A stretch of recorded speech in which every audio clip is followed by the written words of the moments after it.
പ്രിയമുള്ള സഹോദരന്മാരെ, സഹോദരിമാരെ, എവർക്കും ദൈവാനുഗ്രഹം എപ്പോഴും ഉണ്ടായിരിക്കട്ടെ. ബിസ്മില്ലാഹിർ റഹ്മാനിർ റഹീം. ഫമാ ആമന ലിമൂസ ദുരിയത്തും മിൻ ഖൗമിഹി. എന്നാൽ മൂസായെ തൻ്റെ ജനതയിൽ നിന്നുള്ള ചില ചെറുപ്പക്കാരല്ലാതെ മറ്റാരും വിശ്വസിച്ചില്ല. അതുതന്നെ ഫിർഔനും അവരുടെ പ്രധാനികളും അവരെ മർദ്ദിച്ചേക്കുമോ എന്ന ഭയപ്പാടോടുകൂടിയായിരുന്നു. തീർച്ചയായും ഫിർഔൻ ഭൂമിയിൽ ഔന്നത്യം നടിക്കുന്നവൻ തന്നെയാകുന്നു. തീർച്ചയായും അവൻ അതിര് കവിഞ്ഞവരുടെ കൂട്ടത്തിൽ തന്നെയാകുന്നു.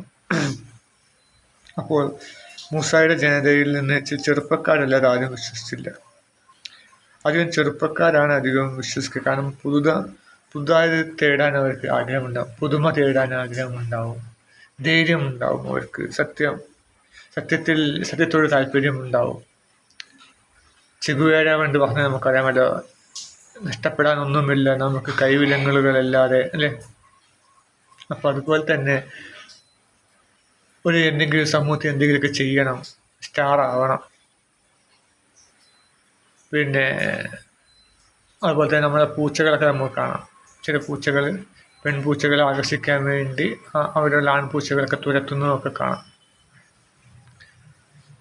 പിന്നെ അതുപോലെ ആൺമയിൽ നൃത്തം ചെയ്യും, പെൺമയിലെ ആകർഷിക്കാൻ വേണ്ടി നൃത്തം ചെയ്യും. അപ്പോൾ അതുപോലൊക്കെ ഈ യുവത്വത്തിൻ്റെ കാലത്ത് ഒരു പ്രത്യേക ഒരു കാലഘട്ടമാണ്.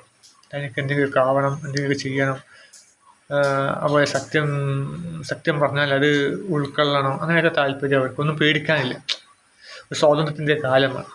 പക്ഷെ വിവാഹം കഴിക്കുന്നതോടുകൂടി നമുക്ക് എന്ത് ചെയ്യും? നമ്മുടെ മേൽ പാരതന്ത്ര്യം അനുഭവിക്കും. അത് നമ്മുടെ കൊള്ളരുതായ്മ കൊണ്ടാണ്. പ്രവാചകൻ വിവാഹം കഴിച്ചിട്ട് അവിടെ യാതൊരു സ്വാതന്ത്ര്യത്തിന് യാതൊരു ബുദ്ധിമുട്ടും ഉണ്ടായിട്ടില്ല, അല്ലേ? ഒരു പാരതന്ത്ര്യവും അനുഭവിക്കേണ്ടി വന്നില്ല. പക്ഷെ നമ്മൾ ഭാര്യമാര് പറഞ്ഞത് കേൾക്കുമ്പോൾ എന്താവും? അങ്ങനെ അനുസരിച്ച് ജീവിക്കാൻ തുടങ്ങും. പക്ഷെ ഞാൻ പറഞ്ഞു വരുന്നത്, അപ്പോൾ യുവത്വത്തിൻ്റെ കാലം ആരും ഒന്നും ഭയപ്പെടേണ്ട. സ്വന്തമായി ജോലി ഉണ്ടാവും. മാതാപിതാക്കളെ വല്ല ചെറുപ്പത്തിൽ നമ്മൾ മാതാപിതാക്കളെ കൂടെ നമുക്ക് നടക്കാൻ കഴിയുള്ളൂ, അല്ലേ? ചെറുപ്പത്തിൽ മാതാവിൻ്റെ കൈ പിടിച്ച് മാതാപിതാക്കളെ കൈ പിടിച്ച് നടക്കാൻ കഴിയും. പിന്നെ നമ്മൾ ഓരോ വർഷം കഴിയുമ്പോൾ നമ്മൾ എന്ത് ചെയ്യും?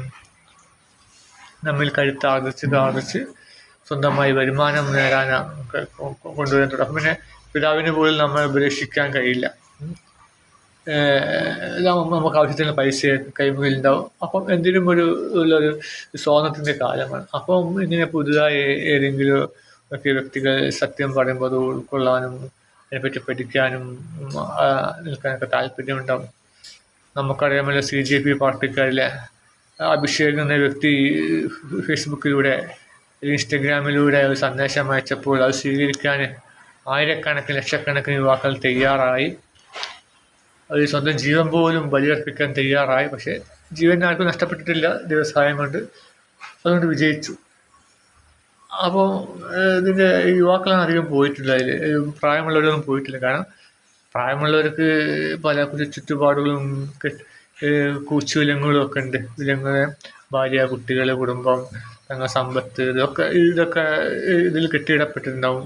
പ്രായമുള്ളവർ 35 വയസ്സിന് മേപ്പോട്ട് വന്നു കഴിഞ്ഞാൽ പിന്നെ അവർക്ക് കുടുംബം, വീട്, ഭാര്യ, കുട്ടികൾ, എൻ്റെ ജോലി, സമ്പത്ത്, ബിസിനസ്, ഈ ചിന്തയിൽ ഇതിലിങ്ങനെ ചക്കിന് ചുറ്റും കറങ്ങുന്ന കാള പോലെ ഇങ്ങനെ കറങ്ങിക്കൊണ്ടിരിക്കുക. അവർ മറ്റുള്ളവരൊക്കെ ശ്രദ്ധിക്കില്ല, അവരെ പരീക്ഷിക്കുക, അങ്ങനെയുള്ളതാണ്. പക്ഷേ ഈ യുവാക്കൾക്കൊന്നും പേടിക്കാനില്ല. അവരെ അധിക്ഷേപിച്ചു. ജോലിയില്ലാത്ത യുവാക്കൾ പാറ്റകളാണെന്ന് അധിക്ഷേപിച്ചപ്പോൾ അതവർക്ക് വലിയൊരു വിഷമമുണ്ടായപ്പോൾ അവരത് എന്ത് ചെയ്തു? എല്ലാം മറന്ന് അഭിഷേക് എന്ന വ്യക്തിയുടെ ആ വാക്കുകൾ കേട്ട് അവർ തയ്യാറായി. അതേസമയം അഭിഷേക് എന്ന വ്യക്തി ഏതോ ഒരു മൂലയിലിരുന്ന് സോഷ്യൽ മീഡിയയുടെ പറയുക മാത്രമല്ല, അവനും പിന്നെ ഏറ്റവും മുൻനിരയിൽ ഉണ്ടായിരുന്നു. ഈ പ്രക്ഷോഭത്തിൽ ഏറ്റവും മുൻനിരയിൽ അവനുണ്ടായിരുന്നു. അപ്പോൾ അതുകൊണ്ട് അവർക്ക് കൂടുതൽ ധൈര്യമൊക്കെ കിട്ടി. അതുകൊണ്ട് അതിൻ്റെ മുന്നിൽ സർക്കാർ മുട്ടുമടക്കി. അപ്പോൾ അവിടെയൊക്കെ വന്നത് യുവാക്കളാണ്. അപ്പോൾ യുവാക്കൾ എന്താണ് വരാനുള്ള കാരണം? അവർക്ക് ഒന്നും ഭയപ്പെടാനില്ല, ധൈര്യശാലികളാണ്. അതാണ് മൂസാ നബിയുടെ കാലത്തും കൂടെ യുവാക്കളാണ് വന്നത്. അവർക്കൊന്നും ഭയപ്പെടാനില്ല. യുവത്വത്തിന് ചുവപ്പാണ് ഇഷ്ടം. എന്ന് പറയുന്ന രക്തം ചിന്താൻ അവർക്ക് മടിയില്ല എന്നാണ് എൻ്റെ ഉദ്ദേശം. അപ്പം എന്ത് തയ്യാറുള്ള ഒരു കൂട്ടരാണ് യുവാക്കൾ. അതുകൊണ്ട് മൂസാ നബി സത്യം പറഞ്ഞപ്പോൾ അവരത് വിശ്വസിച്ചു. പിന്നെ യുവാക്കളെ പ്രത്യേകിച്ചാൽ ഒരു നന്മ കണ്ടെത്താനുള്ള കഴിവുണ്ടാവും. നന്മയും സൗന്ദര്യം, സത്യത്തിന് സൗന്ദര്യമുണ്ട്, സത്യത്തിന് നന്മയുണ്ട്, ആ നന്മയ്ക്ക് സൗന്ദര്യമുണ്ട്. ആ സൗന്ദര്യം ദർശിക്കാനുള്ള കഴിവ് യുവാക്കൾക്കുണ്ടാകും. അപ്പോൾ ആ സൗന്ദര്യത്തിൻ്റെ പിറകെ പോകാൻ, സത്യമാകുന്ന ആ സൗന്ദര്യത്തിന് പിറകെ പോകാൻ യുവാക്കൾ ശ്രമിക്കും, തയ്യാറാവും. ഇന്ത്യൻ എന്ന സിനിമയിലുണ്ട് കമൽഹാസന് പിന്നെ ബ്രിട്ടീഷുകാർക്കെതിരെ പോരാടുകയും ഒക്കെ ചെയ്യുന്നുണ്ട്. അതുപോലെ തന്നെ നമ്മുടെ സ്വാതന്ത്ര്യ സമരത്തിലും ഒരുപാട് യുവാക്കൾ, കേരളത്തിൽ നിന്നുള്ള പല യുവാക്കളും, പിന്നെ നമ്മുടെ വൈക്കം മുഹമ്മദ് ബഷീർ അടക്കം സ്വാതന്ത്ര്യ സമരത്തിൽ പങ്കെടുക്കുകയും ജയിൽ ശിക്ഷ അനുഭവിക്കുകയൊക്കെ ചെയ്തിട്ടുണ്ട്. അപ്പോൾ അതിൽ പോയതൊക്കെ അധികം യുവാക്കളാണ്. കാരണം അവർക്ക് യാതൊരു കെട്ടിക്കൊടുക്കുകളോ പൂച്ചുവിലങ്ങളോ ഒന്നുമില്ല. അവർക്ക് സ്വാതന്ത്ര്യമാണ്. ഒന്നും നല്ല ആരോഗ്യമുണ്ട്, ഒക്കെ ഉണ്ട്. പിന്നെ പണത്തിന് അല്പം ബുദ്ധിമുട്ടുണ്ടാകും. അത് പിന്നെ ഇങ്ങനത്തെ പ്രക്ഷോഭങ്ങൾക്കൊന്നും പണത്തിൻ്റെ ആവശ്യവുമില്ലല്ലോ. നമ്മുടെ CJP പ്രക്ഷോഭങ്ങൾക്കൊക്കെ വേണ്ടി എല്ലാ പിന്നെ പ്രായമുള്ളവർ ആ പ്രക്ഷോഭത്തിൽ പങ്കെടുത്തിട്ടില്ലെങ്കിലും കൂടി ഒരുപാട് സമ്പത്തും ഒക്കെ അവരതിനു വേണ്ടി വിനിയോഗിച്ചു. ഒരു മാതാവ് പിന്നെ ഭക്ഷണപാത്രത്തിൽ ഭക്ഷണപ്പൊതിയിൽ എഴുതിയ വാക്ക് കേട്ടിട്ട് എൻ്റെ കണ്ണീർ നിറഞ്ഞു. ഈ എന്താണ് എഴുതിയത്? മകനെ, നിനക്കുള്ള ഭക്ഷണം ഇതിൽ വെച്ചിട്ടുണ്ട്. ആ മാതാവ് ഒരുപാട് പേർക്കുള്ള ഭക്ഷണം തയ്യാറാക്കി കൊടുക്കുകയാണ്.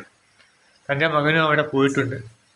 എന്നിട്ട് അതിൻ്റെ കടലാസിൽ ആ സ്ത്രീ പിന്നെ ഭക്ഷണത്തിൻ്റെ കടലാസിൽ എല്ലാ കടലാസിലും എഴുതി വെച്ചു, എന്താണ് എല്ലാവർക്കുമുള്ള ഭക്ഷണം, കുറേ പേർക്കുള്ള ഭക്ഷണം തയ്യാറാക്കിയിട്ടുണ്ട്. മകനെ, നീയും ഭക്ഷണം കഴിക്കണം, നിനക്കുള്ള ഭക്ഷണം ഞാൻ തയ്യാറാക്കി ഇതിൽ നൽകിയിട്ടുണ്ട് എന്ന് പറഞ്ഞിട്ടുണ്ട്.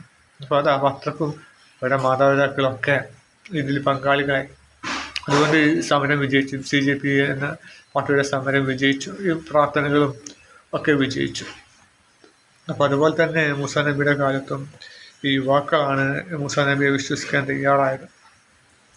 പിന്നെ അതോടൊപ്പം അവർക്ക് ഭയപ്പാടും ഉണ്ടായിരുന്നു. ഈ യുവാക്കൾക്ക് ചെറിയ ഭയപ്പാട്, ഇവിടെ നമ്മളെ ആക്രമിക്കുമോ എന്നുള്ള ഭയപ്പാടും അവർക്കുണ്ടായിരുന്നു.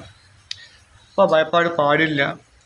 അങ്ങനെ അള്ളാഹുവിൽ വിശ്വസിക്കണമെങ്കിൽ നിങ്ങൾ അള്ളാഹുവിൽ ബലമേൽപ്പിക്കണം. എല്ലാം അല്ലേ നമ്മൾ നിസ്കാരത്തിൽ പാടുന്നുണ്ടല്ലോ, എൻ്റെ ജീവിതവും മരണവും ഒക്കെ നിനക്കുള്ളതാണ്, എൻ്റെ ബലിയും ഒക്കെ നിനക്കുള്ളതാണ്, വജ്ജുവല്ലതി എന്ന പ്രാർത്ഥന നമ്മൾ പറയുന്നുണ്ട്. ഞാൻ ലോകരക്ഷിതാവായ അള്ളാഹുവിൻ്റെ നേരെ മുഖം തിരിച്ചിരിക്കുന്നു, എൻ്റെ ജീവിതവും മരണവും ബലിയും രക്തവും ഒക്കെ നിനക്കുള്ളതാണെന്ന് പ്രാർത്ഥിക്കുന്നുണ്ട്. അതുപോലെ നമ്മളെല്ലാം അള്ളാഹുവിൽ ബലമേൽപ്പിച്ച് നമ്മുടെ ശരീരം ജീവനും ഒക്കെ അള്ളാഹുവിന് ബലമേൽപ്പിച്ച് മുന്നോട്ട് പോകണം. അല്ലാണ്ട് നമ്മൾ ഒരു വരമ്പത്തുനിന്ന് കൊണ്ടുള്ള പ്രാർത്ഥന കൊണ്ട് ഒരു കാര്യമില്ല. അപ്പോൾ അങ്ങനെ നമ്മൾ എല്ലാം അള്ളാഹുവിൽ ബലമേൽപ്പിച്ച് മുന്നേറുന്ന ആ ഭാഗ്യന്മാരെ കൂട്ടത്തിൽ ഞങ്ങൾ ഉൾപ്പെടുത്താൻ നമ്മുടെ തമ്പുരാനെ. CJP പാർട്ടി ഒരു ലാത്തി ചാർജ് വന്നപ്പോൾ അവരെന്ത് ചെയ്യില്ല, മുന്നോട്ട് മാറില്ല. സ്വന്തം ജീവൻ പോലും വലിയ പിന്നെ വകവെക്കാതെ അവർ ബാരിക്കേഡുകൾ ചാടി മറിഞ്ഞ് അവരെന്ത് ചെയ്തു, അവരെ സ്ഥാനം ഉറപ്പിച്ചു. ഒരു ജന്തർ മന്ദർ ഒരു സ്ഥലത്തായിരുന്നു അവർ ആദ്യമായിട്ട് ഇത് നടത്തിയിരുന്നത്. പോലീസ് അവരെ ഒഴിപ്പിച്ചു. അപ്പോൾ പോലീസ് ഒഴിച്ച് പെട്ടെന്നുള്ള ലാത്തി ചാർജ് എല്ലാവരും ഓടി പോയി. പക്ഷെ വീണ്ടും അവർ തിരിച്ചു പിടിച്ചു, ആ സ്ഥലം അവർ തിരിച്ചു പിടിച്ചു. അതുപോലെ നമ്മൾ സത്യത്തിന് വേണ്ടി പോരാടുക.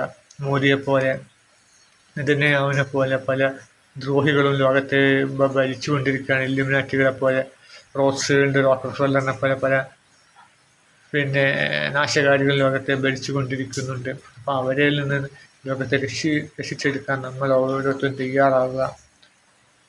അതോടൊപ്പം നമ്മൾ ദൈവത്തിൽ ബലമേൽപ്പിച്ച് ദൈവത്തെ മാത്രം പ്രാർത്ഥിച്ചുകൊണ്ട് മുന്നേറുക. ദൈവസഹായം തീർച്ചയായും നമുക്കുണ്ടാവും. അങ്ങനെ ദൈവസഹായം ലഭിക്കുന്ന ആ ഭാഗ്യന്മാരുടെ കൂട്ടത്തിൽ അള്ളാഹു നമ്മെ ഉൾപ്പെടുത്തുമാറാകട്ടെ. ആമീൻ.